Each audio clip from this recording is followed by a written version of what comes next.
Love Me Film. Bioskop itu dulu adalah gedung pertunjukan lama yang pernah terbakar sebagian. Dalam kebakaran itu, seorang gadis kecil bernama Ayla terjebak di kursi nomor 8. Ia tak pernah ditemukan. Setelah gedung direnovasi menjadi bioskop modern, orang-orang sering melihat kursi nomor 8 bergerak sendiri atau mendengar suara anak kecil bernyanyi pelan. Hari itu, Elora dan dua sahabatnya, Ratu dan Nada, pergi ke mall untuk jalan-jalan merayakan hari liburan sekolah. Mereka bermain di playzone dengan bahagia. Capek bermain, mereka bingung mau kemana. Tapi langkah kecilnya menuntun mereka ke bioskop. Mereka tidak pernah menyangka satu kursi kosong di sebelahnya akan mengubah semuanya. Karena hari libur, penontonnya membludak. Mereka mengantri untuk membeli tiket bioskop. Petugas tiket di meja memberitahu bahwa yang kosong tinggal tiket kursi nomor 6, 7, 9. Lalu menatap mereka lama dan tersenyum tipis. "Selamat menonton," katanya. Tak lupa mereka memberi popcorn dan minuman. Tapi sebelum mereka pergi, perempuan itu menunduk. "Kalau boleh, jangan duduk di kursi nomor 8. Nada tertawa kecil. Iya, serem banget. Tapi Elora merasa merinding. Mereka duduk di kursi masing-masing. Nada yang kebagian di kursi nomor 9 mencoba duduk di kursi 8. Tapi sebelum ia duduk, kursi itu bergerak. Nada kaget dan bertanya-tanya, ada masalah apa dengan kursinya? Ratu menerka bahwa mungkin kursinya rusak. Jawabannya masuk akal dari Ratu. Lampu dimatikan. Tanda film akan segera dimulai. Ruangan itu gelap. Suara film detektif memenuhi ruangan. Ratu sibuk makan popcorn. Nada asik minum. Elora mencoba santai. Saat itu rasanya semua biasa saja. Tidak ada yang aneh, hanya suara tawa, suara ledakan di layar, dan aroma jagung manis. Elora bahkan sempat tertawa keras saat tokoh utama terpeleset. Tapi setelah 1 jam, semuanya mulai berubah. Saat adegan film menjadi sunyi, Elora mendengar suara lain, seperti kursi yang perlahan bergerak. Dia menoleh, kursi nomor 8 miring sedikit. Tidak ada yang duduk di situ. Elora menarik napas pelan. Mungkin hanya imajinasiku, pikirnya. Tapi saat lampu layar berkedip, dia melihat sesuatu. Bayangan kecil duduk menunduk di kursi itu. Elora menunduk, mencoba mengatur nafas. Saat dia mendongak, layar menampilkan adegan ceria. Di sudut matanya masih terlihat siluet anak kecil duduk tegak. Rambutnya menutupi wajah. Elora menoleh cepat dan bertanya apakah Nada melihatnya. Nada hanya memandang Elora dengan tatapan tanda tanya. Karena dalam sepersekian detik, kursi itu kosong lagi. Hanya terdengar suara nafas pendek-pendek, seperti seseorang menahan tangis.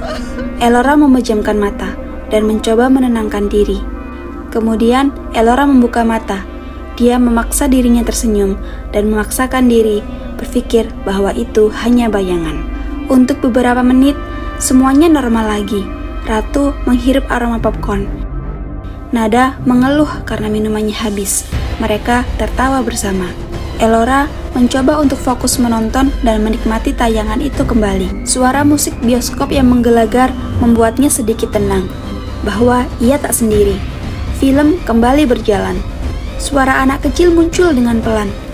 Sampai selesai. Ratu mendengar juga.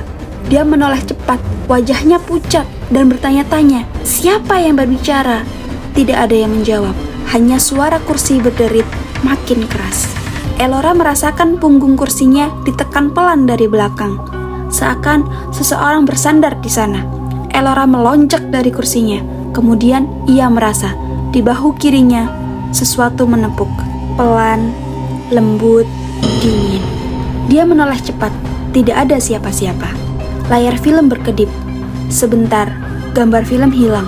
digantikan rekaman CCTV hitam putih, menunjukkan kursi nomor 8. Ada anak kecil duduk sendirian, wajahnya tertutup rambut, menangis di tengah api yang membara. Rambutnya tersingkap perlahan, mendongak. Matanya gelap tanpa kelopak, menunjukkan seringai seram. Dan di bawah kursi itu, air menetes. Film kembali normal, seolah tak terjadi apa-apa.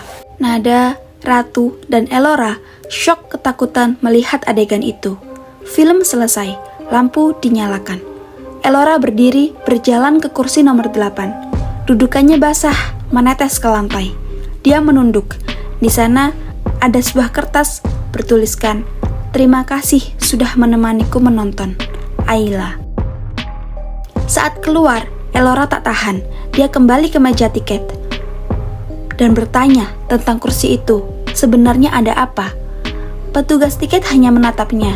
Suaranya pelan dan bercerita bahwa sebelum gedung ini direnovasi, dulu ada kebakaran. Ada anak kecil yang duduk di kursi nomor 8. Dia tidak sempat keluar. Kadang, dia menonton film sampai habis, sendirian. Elora menatap tiket di tangannya. Dia tidak bisa berkata apa-apa. Di rumah, Elora menatap tiket itu lama. Dia pun menaruh tiket itu di meja, dijadikannya kenangan. Malam itu, Elora baru paham. Kursi nomor 8 bukan sekedar tempat duduk. Ia adalah pintu untuk mereka yang tak pernah sempat pulang. Dan setiap bioskop pasti punya satu kursi yang tak boleh diisi. Tapi kita tak pernah tahu kursi itu nomor berapa. Setelah malam itu, Elora sering bermimpi. Mimpi tentang kursi nomor 8 yang basah, dingin, dan tak pernah kosong. Di mimpinya, dia selalu duduk di sana, menonton film hitam putih.